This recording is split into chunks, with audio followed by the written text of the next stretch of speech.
The others?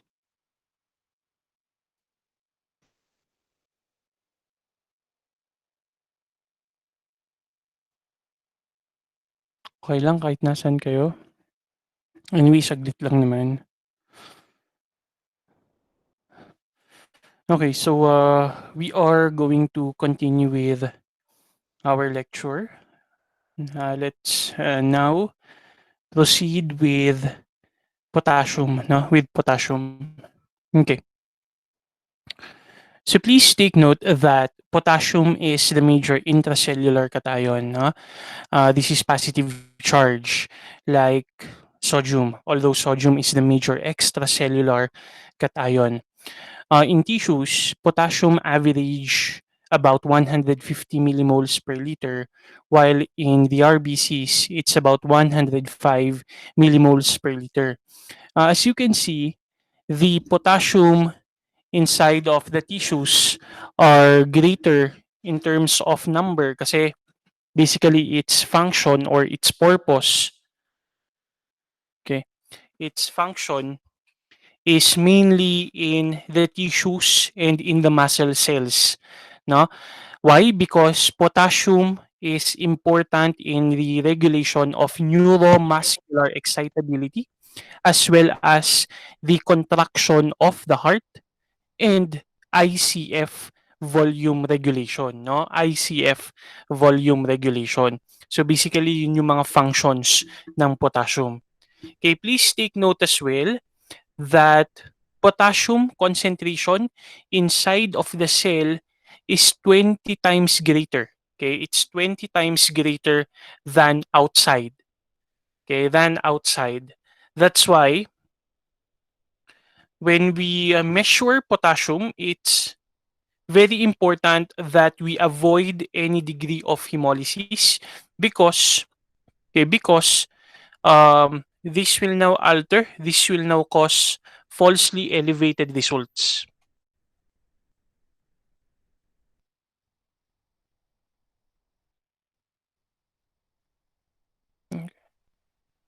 Next, for the regulation like sodium, potassium is also handled um, by the kidney. The kidney is actually the most important organ that regulates potassium concentration. So once it is filtered by the glomerulus, almost completely all of the potassium is reabsorbed back in the proximal convoluted tubules. Na ulitin ko, almost of the uh, all of the potassium filtered by the glomerulus is completely reabsorbed back in the proximal convoluted tubules. Now, under the influence of aldosterone, no, under the influence of aldosterone, additional potassium is secreted into the urine in exchange for sodium in both the distal tubules and the collecting ducts. Now, for this reason, the distal nephron is the principal determinant of urinary potassium excretion. Okay, so tulad ng sabi ko last time, um, sodium and potassium has an inverse relationship. Okay, so particularly in the distal nephron where aldosterone is involved, no, potassium is secreted into the urine in exchange for sodium. Okay, in exchange for sodium. Okay, now let's look at the different factors that may influence the distribution. First is potassium loss. This is by due of the um, inhibition of the sodium potassium ATPase pump by several factors such as hypoxia, magnesemia, or digoxin overdose. Please remember that in the case of hypoxia or in the presence of hypoxia, okay, hypoxia inhibits the sodium potassium ATPase pump. Okay, so what it does is it decreases the number of active sodium pump in the plasma membrane, which will now impair, of course, lung fluid clearance. No? So, ulitin ko, the presence of hypoxia inactivates or inhibits the sodium ATPase pump by decreasing the number of active sodium pump molecules. Okay. What else? We have hypomagnesemia. Okay, please take note that the sodium potassium ATPase pump is activated by magnesium. Okay, it is activated by magnesium. That's why under magnesium deficiency, the pump function is impaired. Okay, the pump function is impaired under magnesium deficiency. Okay, and then we have digoxin. Digoxin is a medication for those people with heart problem. An overdose of this or an excess of digoxin may inhibit the pump as well. Okay. What else? We have the presence of insulin. Please take note that insulin promotes acute entry. Okay, it promotes acute entry of potassium into skeletal muscle and the liver by increasing the sodium ATPase activity. Okay, insulin. That's why those people with um or who are with diabetes, okay, mm, those people whose cells do not respond to insulin, yan usually they will have abnormalities when it comes to their potassium, no, and potassium concentration. And then we have catecholamines. We have two important catecholamines, by the way.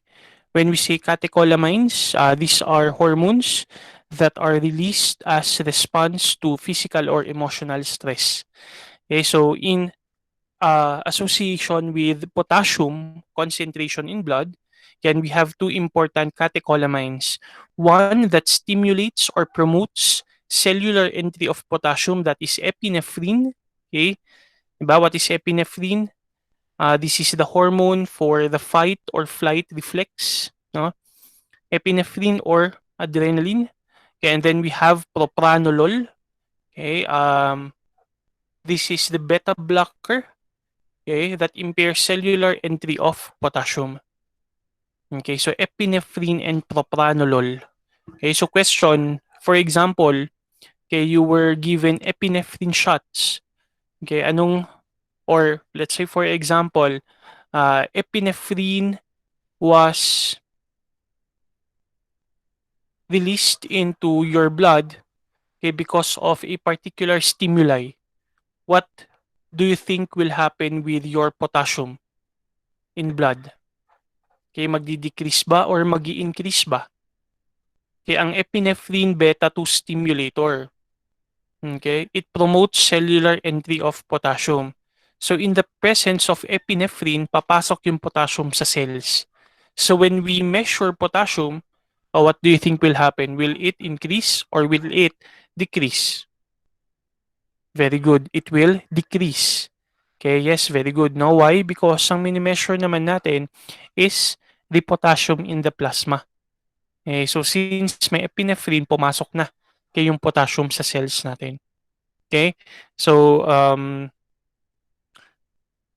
inverse naman pag sa propranolol. So, obviously, pag may propranolol, okay, it will now impair cellular entry of potassium, magi-increase okay, yung potassium natin sa plasma.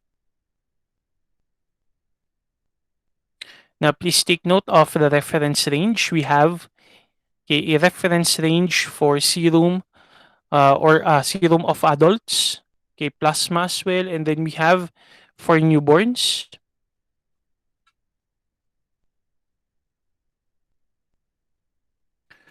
And then we have CSF potassium. CSF potassium is about 70% of the values in serum. Please take note that potassium concentration in the CSF is extremely stable. Okay, so any increase in the potassium level in the CSF may give a valuable support to a prognosis.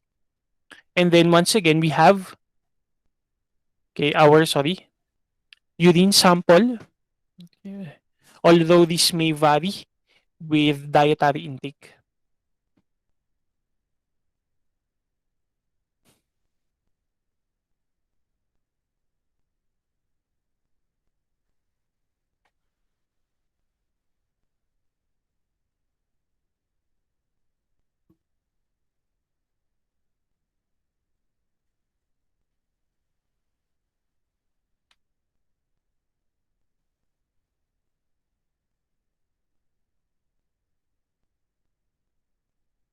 Okay.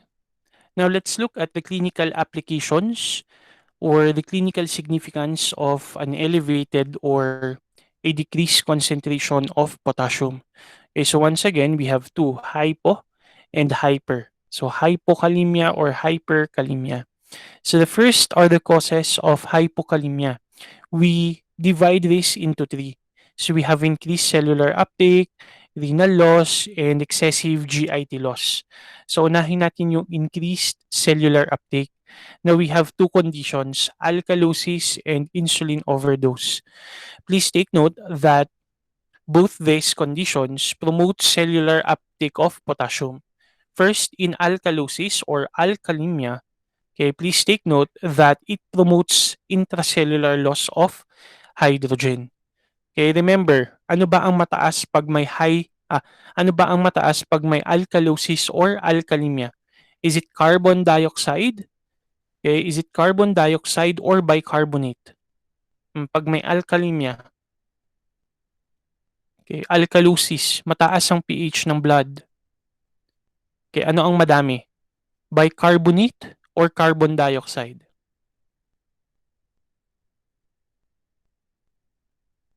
Hmm, Kalimutan na. Bicarbonate or carbon dioxide? Alkalemia alkalosis. Very good. Bicarbonate. Okay, mataas ang bicarbonate, yes, no?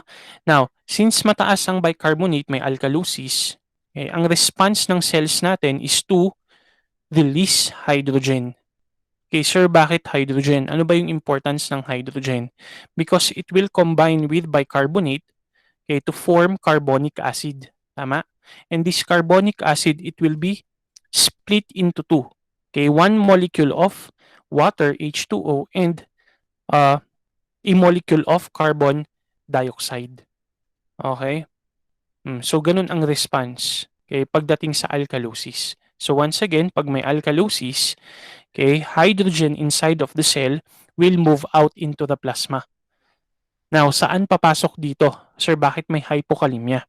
Kasi basically, hydrogen is a positive charge ion or molecule. Okay? Nababawasan ng positive charge doon sa loob ng cell, dapat may kapalit yon. At ang kapalit ng hydrogen is very good, potassium. Parehas kasi ang positive charge. Okay? Ang tawag natin doon is balancing, okay, electrical neutrality. Okay? Or maintaining electrical neutrality, no? Electrical neutrality. Para yung nabawas na positive charge inside of the cell mapalitan din. Okay, nag-exchange lang yung hydrogen at potassium. Okay? What else? We have insulin. Tulad ng sabi natin kanina, insulin promotes entry of potassium into skeletal muscles and liver cell. Okay? Um, the effect of insulin on potassium is clinically important. Now, why? Because insulin specifically activates the sodium potassium ATPase in many cells. This will now cause a flux of potassium into cells. Okay? That's why if you have watched movies before, okay, paano nila i-assassinate yung mga victims nila? Okay. Anong binibigay? Hmm. They give or they inject insulin shots even though the patient does not need insulin. Okay? High doses of insulin can actually cause coma. Okay? Which will now lead to death. Okay? But it is not because of insulin, but okay, because of the effects that the insulin has in potassium or to potassium. Okay, so the injection of insulin, okay, will acutely suppress plasma potassium concentration. Okay? What else? Okay? The next group are associated with renal losses. Okay, so ang problema dito affects the kidney. Okay? So basically, when we say renal losses of potassium, this can result from kidney disorders. Okay, of course, we have diuretics, obviously. And then we have renal tube nephritis, um, and renal tubular acidosis. So here, as the tubular excretion of hydrogen decrease, potassium excretion will increase. Okay? What else? We have hyperaldosteronism. Once again, we have an elevated and excess aldosterone. Remember, the function of aldosterone, this promotes retention of sodium. So anong mangyayari? Obviously, may inverse relationship ang sodium at potassium. More sodium being conserved, more potassium being excreted by way of urine. And then we have Cushing syndrome. Cushing syndrome is a condition um, that is caused by an excess amount of cortisol. Once again, cortisol is a hormone like aldosterone. The effect of cortisol is to bind with sodium potassium ATPase pump. So cortisol acts as if it is an aldosterone which inhibits the activity, okay, of the sodium potassium ATPase pump. And then we have hypomagnesemia, magnesium deficiency. Remember, magnesium is very important for the activity or the process of the pump or the sodium potassium ATPase pump to occur. So in the presence of hypomagnesemia or magnesium deficiency, the activity of the sodium potassium ATPase pump will be diminished. Okay, and then yan, renal potassium loss may also occur in malignancies, in acute myelogenous leukemia and acute lymphocytic leukemia. Acute lymphocytic leukemia. And the last group, uh, for the cause or the causes of hypokalemia is excessive GIT loss. Okay, so obviously, gastrointestinal loss may occur when the GI fluid is lost through vomiting, diarrhea, procedures such as gastric suction, or yan, discharge from an intestinal fistula. Okay. Not only that, no, even cancer, malignancies. So increased potassium loss in stool may also occur with certain tumors, malabsorption syndrome, and those who are taking cancer therapy or large doses of laxatives. Mm. So may mga pampatae. Kaya yung mga nagpapapayat, yung mga nagda-diet tapos umiinom ng mga capsules, mga ano pa, bigger lighty, fit and right, yung mga yan, expect that they have yan, lower calcium levels.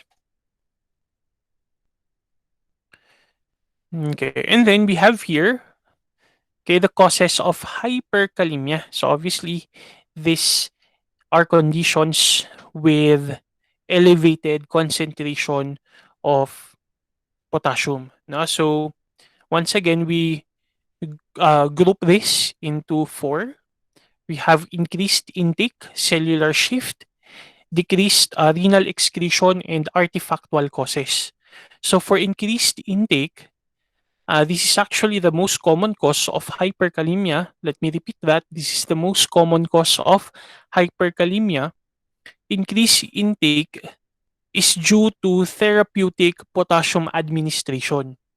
Okay, ang tawag natin dyan is potassium replacement therapy. Sino ang nag-undergo ng ganitong procedure? Those who are those who undergoes dialysis or those who are dialysis patients. Okay? So, usually, 'di ba may mga nakasaksak na dextrose sa mga 'yan. Okay, so they are given potassium by way of IV potassium replacement. Yan. So, obviously, pagdating dito kasi hindi mo naman talaga mame-measure agad-agad, okay, kung ano yung level or in real time yung concentration ng potassium ng pasyente.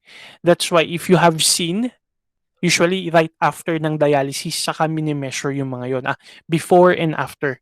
That's why if you have family members who are having dialysis. Ipansin niyo, 'di ba? Usually before and after dialysis, okay, kinukuhanan sila ng dugo and it is being checked for different analytes. Oo. Kaya yung mga dialysis centers natin, may mga clinical laboratories silang kasama. Okay. And then we have cellular shift. Okay, we have several causes like acidosis. Okay, so in acidosis, kabaliktaran lang ng alkalosis doon sa hypokalemia. Okay, in metabolic acidosis, there is now an excess of hydrogen that moves intracellularly. Of course, this is to be buffered. So, in exchange for hydrogen that moves intracellularly, potassium will now leave the cell to maintain electron neutrality. So, kabaliktaran lang nung alkalosis or alkalemia. Okay, what else? Muscle, cellular injury, okay, chemotherapy, leukemia, obviously the cells are destroyed, leaking out their contents as well as hemolysis. The third is decreased renal excretion. Okay, decreased renal excretion. So this is true in the case of acute or chronic renal failure. And then hypoaldosteronism. Hypoaldosteronism, kabaliktaran lang ng hyper. Okay, dito naman we have decreased level of aldosterone being secreted into the blood. So ang effect niyan is basically mas less or decreased yung conservation ng sodium. Okay, so ang sodium na itatapon yan sa urine. So in exchange for sodium, ang potassium nako-conserve, nagkakaroon ng retention ng potassium. And then we have Addisonian's disease and then diuretics. And then lastly, we have artifactual causes or samples that are hemolyzed. That's why we need to avoid any degree of hemolysis, lalong-lalo na if we have request for potassium. And then thrombocytosis.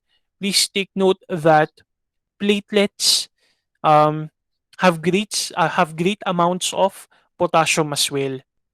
Okay, what else? Prolonged tourniquet use. Okay, that's why we need to avoid having the tourniquet tied for a long period of time doon sa braso ng pasyente natin. Okay, that's why it's very important, diba, sa phlebotomy, pag naitali, in-insert mo yung needle, may backflow, tanggalin mo na agad yung tourniquet, saka mo hilahin yung plunger. Ganun dapat sana. Why? Because prolonged tourniquet time may lead to blood pooling at the venipuncture site. Okay? Anong tawag natin sa condition na yan? Hemoconcentration. Diba? Hemoconcentration. And going back to your phlebotomy, diba? Hemoconcentration can cause falsely elevated results not only for potassium but to other analytes as well such as glucose, proteins, cholesterol. Ayan. Okay? What else? Excessive fist clenching as well. Kasi any form of, di ba remember that our muscles contains large amounts of potassium. Ang braso that is made up of muscles. Okay, so pag nag-collect kayo ng blood, di ba usually one technique to have an easy access to the vein, okay, or for the blood to easily flow is to have our patients do close and open fist. Okay? So that is actually an example of muscle activity that may promote leakage of potassium from the cells. No? So once again, this will now lead to artifactual, falsely elevated potassium concentration. Okay. Now let's look at how sodium and potassium is measured. Okay, first, the specimen for sodium, we can actually use serum, heparinized plasma, even sweat is tested. May tinatawag tayong sweat electrolyte test. Yes, yung pawis mismo, that will now detect the amount of sodium and chloride in the sweat, no? Sodium and chloride in the sweat. Okay, ang ibang tawag sa sweat electrolyte test na yan, kung familiar kayo, is the iontophoretic sweat test. Iontophoretic sweat test. Okay. O saan ginagamit ang iontophoretic sweat test? Kaninong or sinong mga pasyente? Okay, very good. Those people with symptoms of cystic fibrosis. Okay, those patients with symptoms of cystic fibrosis. Okay, and then we have, of course, a 24-hour urine sample, okay, even liquid feces or GIT fluids. Okay, although testing it, it must be timed. Okay, or in the collection, dapat timed collection siya. And then for delayed analysis, for sodium, and serum, plasma, or urine can be stored at ref or frozen temperature. Ref or frozen temperature.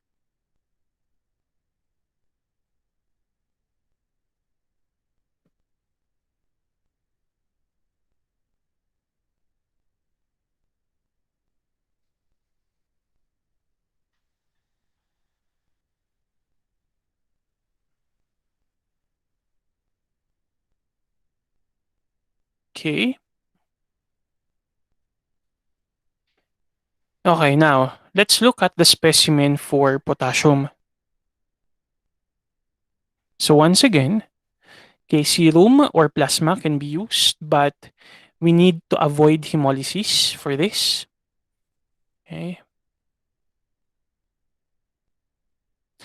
Plasma potassium is less than serum potassium. Why? Because please take note that when we let our samples clot, potassium will be released from the platelets during coagulation. Mm. That's why, when testing for potassium, our specimen of choice is plasma.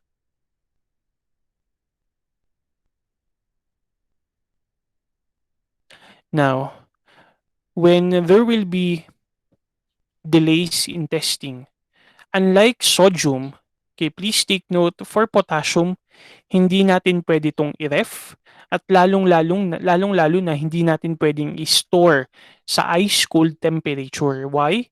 Because the ice-cold temperature will drive potassium out of the cell. Okay, it will drive potassium out of the cell. Okay, this is actually one of the common cause of artifactual hemolysis. Okay.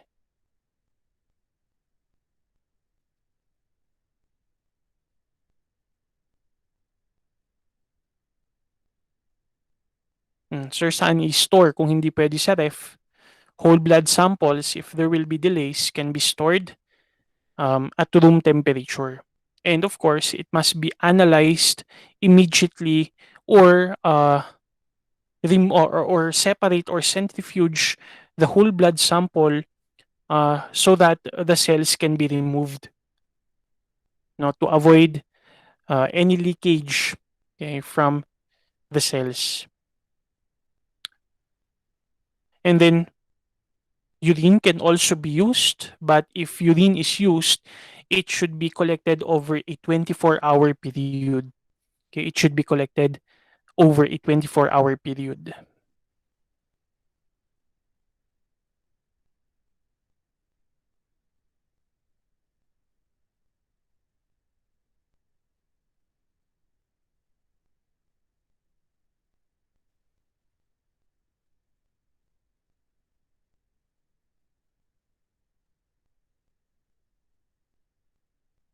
Okay. Um, this is for potassium, no? So these are the causes of increased potassium levels. Okay, so first, when plasma or serum is not immediately separated from cells. Okay, what else? Yan, tulad ng sabi ko kanina, whole blood that is chilled prior to separation. That's why later on, tignan nyo muna yung request form before you store a blood sample. O let's say for example, may dumating kayong specimen or nag-collect kayo ng specimen. Ngayon, wala yung staff ninyo sa lab.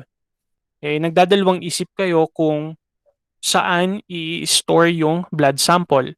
Eh, tignan nyo muna yung request. Okay? So, pag nakita nyo, uy, may potassium, wag mo nang i-ref.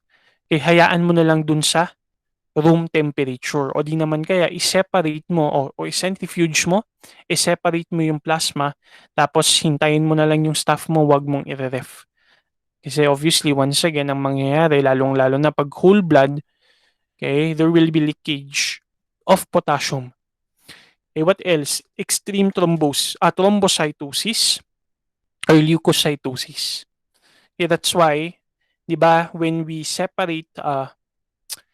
centrifuge, okay, ang common practice kasi ng mga students, sa bagay, kahit ako din, pag nagmamadali ako, pag umiikot pa lang yung centrifuge, nag-click na, nag-stop na, okay, yung timer. Okay, so hihintayin mo na lang siyang bumagal hanggang mag-stop. Okay, yung ibang students kasi ang ginagawa nila, pag nag-click na yung timer, 'di ba? Pinipilit nilang mag-stop na yung centrifuge. Okay, 'di ba? Ginagamitan ng um, takip ng evacuated tube, yung gitna, pinapatigil doon sa gitna. Kaya actually, that can cause trauma to the cells. Kasi biglaan yung pag-stop nun eh. Okay? So, please take care or take note of that. No, later on, pag nag-intern kayo, wag niyong gagawin yon. Kahit ginagawa pa ng mga ka-interns yung from other schools, okay? Yung minsan ginagawa pa ng mga staff kasi nagmamadali nga sila. Okay? What else? And then we have muscle activity. And please take note, no, about 10 to 20% increase will happen or will occur, okay, for muscle activity. Kaya ano ba ang example ng muscle activity? Okay, yun, fist clenching, okay, ano pa ba? Hindi nyo mahanap yung ugat, kaya ang pinapagawa natin, pinapa-flex nyo yung braso ng pasyente ninyo. Okay? O di naman kaya, um, pumunta sa lab, medyo pagod pa yung pasyente, tumakbo daw pala kasi. Okay, yung pasyente ninyo. Kaya wag nyo munang kunan ng dugo agad-agad. Hintayin nyo munang mag-cool down. Okay, yung pasyente ninyo bago nyo kunan ng dugo. So, muscle activity, okay, 10 to 20% increase will happen or will occur, okay, for the potassium concentration. Okay, so we have here several methods on how we measure potassium. Okay, the first one is colorimetric methods. And then we have flame emission spectrophotometry. Although FES is no longer commonly practiced today. Kasi di ba dito, gagamitan pa ng lithium, meron pang excited spectra, kaya yung mga bright lines na hanapin, kaya medyo tedious siya compared to the other methods. Okay, number 3, we have atomic absorption spectrophotometer. Actually, ang common method na ginagamit sa lab, okay, most routinely used is yan, ion selective electrode. No, ion selective electrode. Although, I think mas practical yung spectrophotometric method making use of enzymes. Okay, pero sa book kasi ang sabi niya, okay, ito yung most routinely used or preferred, this is the reference method used. Hindi siya pala, sorry, hindi siya reference method, but this is most routinely used. Ibig sabihin siya yung mas common na ginagamit. Pero, nung nag-intern ako, nasubukan ko rin namang magtrabaho sa lab, hindi ko pa na-experience gumamit ng ion selective electrode. Okay? So, this technique is used to determine the activity of ions in an aqueous solution. Okay, this particular method measures the electrical potential. Okay, so it can actually detect both positive and negative charges. Yan, so what happens in ion selective electrode is that we use selective membranes at the ion selective electrode where it will only allow the desired ions to go in and out of the ion selective electrode. Kaya nga siya selective. Okay, it will only allow the desired ion to go in and out of the ion selective electrode. Yan. Now, in ion selective electrode, okay, we make use of reference electrodes, okay, with specific membranes. Okay? We have difference no pagdating sa sodium at potassium. Sa sodium, okay, ito lumalabas to sa board examination. Please take note. For sodium sa ion selective electrode, we make use of glass ion exchange membrane. Pag potassium naman, we make use of liquid ion exchange membrane with the addition of valinomycin. Okay, with the addition of valinomycin. Sir, bakit valinomycin? Ano ba ang valinomycin? Bakit antibiotic yan, di ba, sir? Oo, kasi, remember, liquid. Eh, pag liquid, this is prone to contamination. Hmm,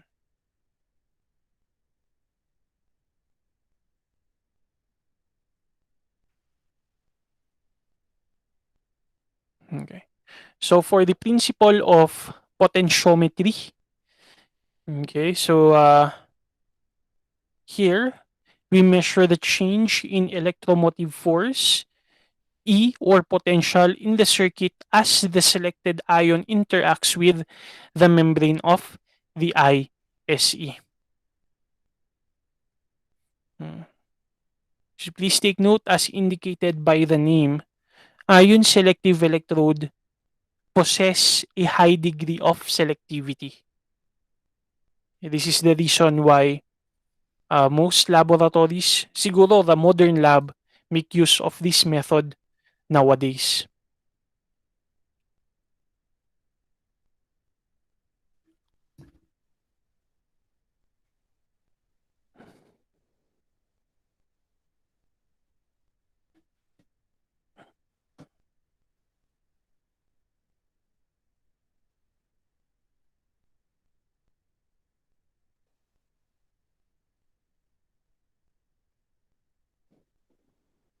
Now we have two types of ISE measurement, direct and indirect.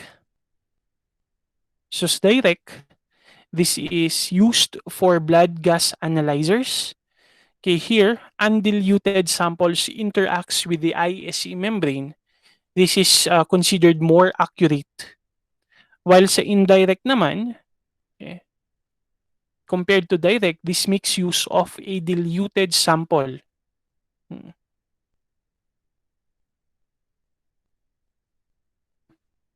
So direct and indirect ISE measurement.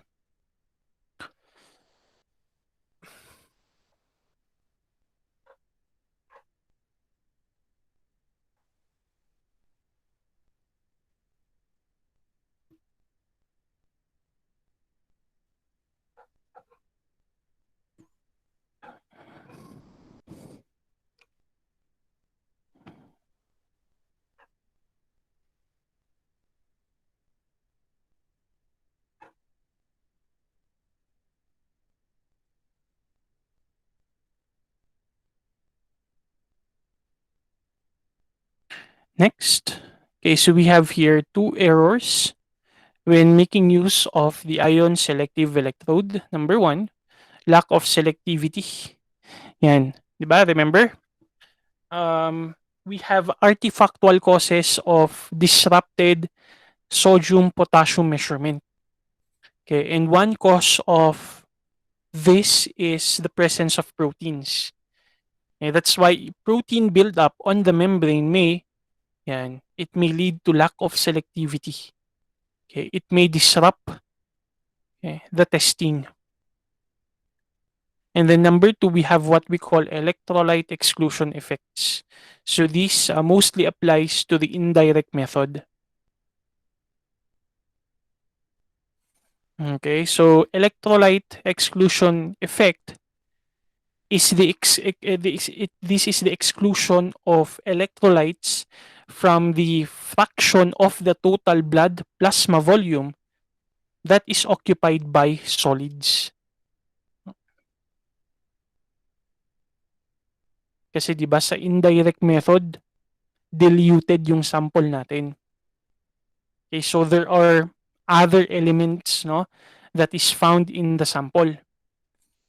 Okay, this may lead to electrolyte exclusion effect.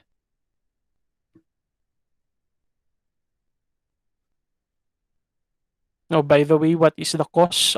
What will be of or what will happen to the sodium level, sodium concentration in the presence of hyperlipidemia and hyperproteinemia?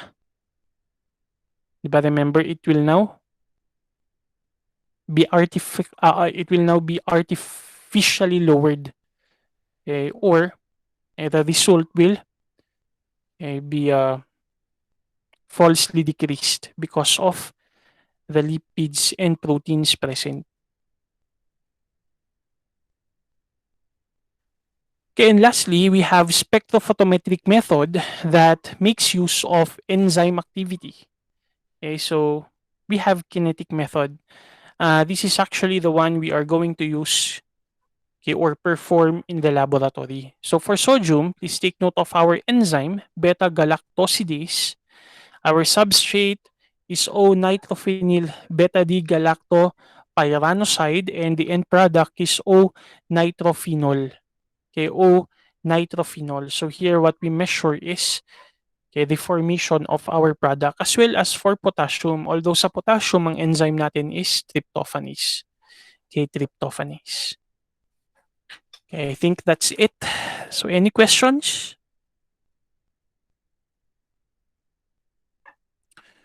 Okay. Kasi ang next topic natin is chloride. Now, may naisip ako. Okay. Ganito yung naisip ko. I have three CC2 class or classes magkakasunod. 10 to 11, 11 to 12, 12 to 1. Okay, magkakasunod yun actually. So, previously, ang ginagawa ko, lahat ng klase ko na yun, minimit ko for the lecture. Diba? So, ang sinasabi ko, pare-parehas lang doon sa tatlong klase. Diba? So, ganito na lang. Okay? So, it will help me as well as it will help you also. Okay? What I will be doing is to record na lang a meeting with one of my class. Okay? Tapos yung lecture na yon, ipopost ko na lang. Okay? For the other two class to watch it, so we will no longer meet. Ano sa tingin nyo? Is that a good idea? O for example, okay, itong lecture natin na to, nag-meet tayo, ni-record ko. Okay? Ito na rin yung recorded lecture na ipapanood ko sa dalawang klase ko later. So, I will no longer meet them. And then kayo, hindi ko na kayo imi-meet sa Wednesday. But instead, okay, the lecture I will be having to let's say the LCC class, yun na lang ang i-upload ko for you to watch. Okay, parang kumbaga alternate ko na lang kayong imi-meet. What do you think? Para at least papanoodin nyo na lang. Okay? You will not anymore worry, okay, or hindi nyo na magiging problem, okay, yung internet connection ninyo, okay, something like that. Okay? Okay lang ba yon sa tingin nyo?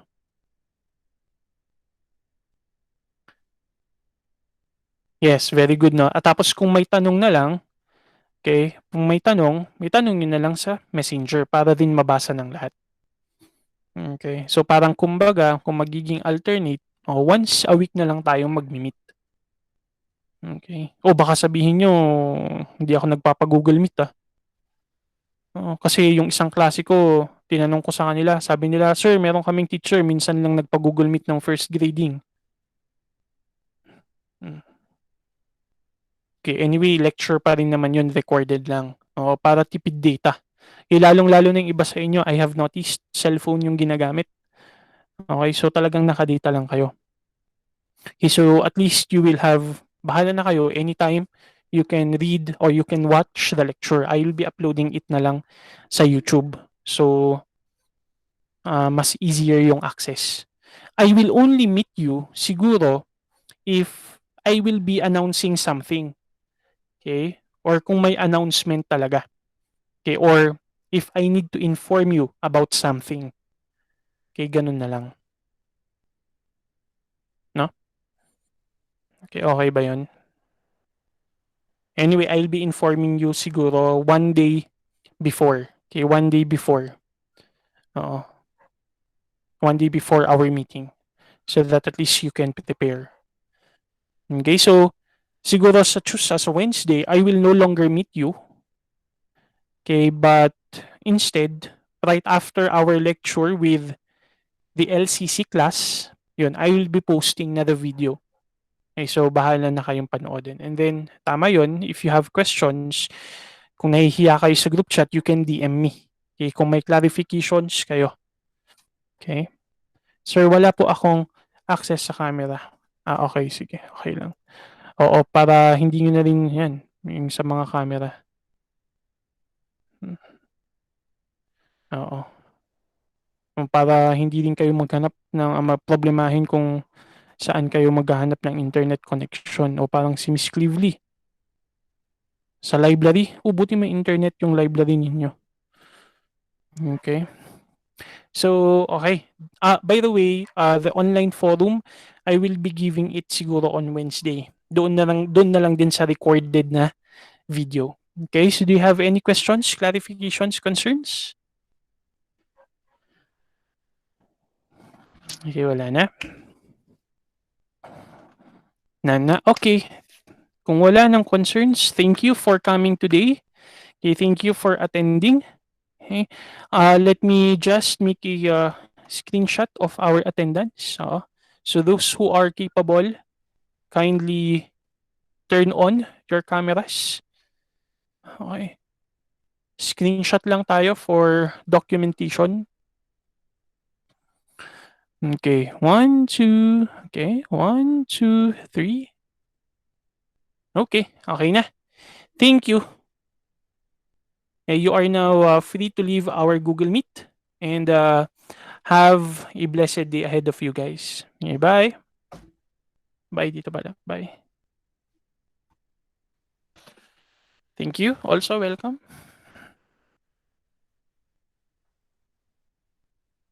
Thank you and welcome.